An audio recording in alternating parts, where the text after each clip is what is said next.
you talk about them being focused on business, this government, but like just again as an example, this printing gear that I'm buying is from someone whose business is closing down, and he's like, it's tough, it's too tough out there, it's too much, can't do it.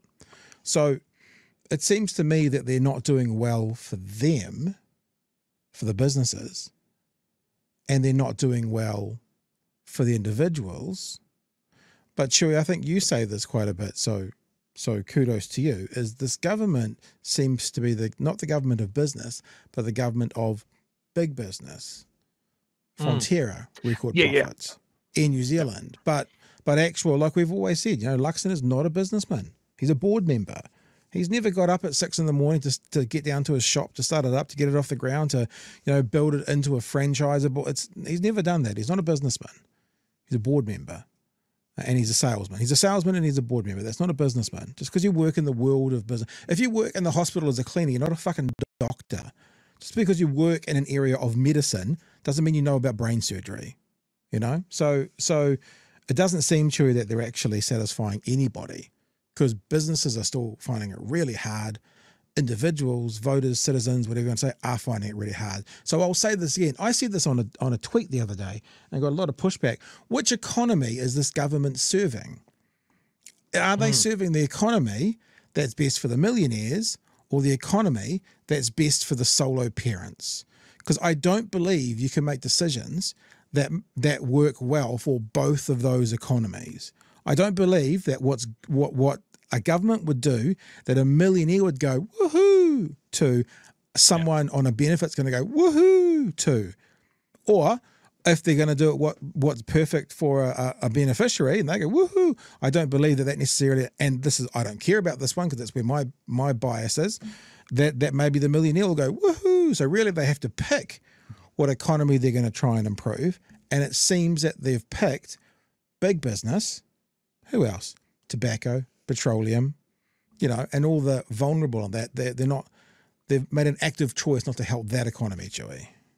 Yeah, they're definitely pitching for companies that have maybe their headquarters in a different country, put it that way. Yeah. It's looking for people that have investments, publicly traded companies, certainly not small business. Yeah. Yeah. Small business, dairy owners, sole operators, guys who are builders who are just, building slowed down, everything's slowing down. Everyone's leaving the building sector, they're going offshore, then it picks up again. All the companies that are trying to build houses will be like, where's everyone gone? Oh. Like, well, they're in Queensland now. So they just accepted the resignations of a whole bunch of people, voluntary redundancy and te whatu order.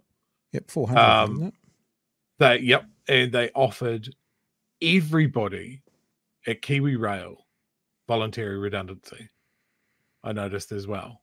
Like, this is a hemorrhaging of workers, like I've never seen. And certainly the Kiwi Rail one stuck out for me. Like, that is, to me, shedding as much payroll as you can. And that'd look good to a potential investor, wouldn't it? You had a really lean payroll. And I mean, seeing you don't have ferries anymore, you don't need all that staff to work on the ferries, do you? So, they can just go. I think they're going to buy a barge. Top Gear is going to come across and they're going to build a barge to get from one island to the other. You can drive your car onto it. At Picton and Wellington, there will be a scrapyard and you have to assemble your own. And we can film it. We can put it on TVNZ and make some revenue that way. There you go. Who will get across the strait this school holidays?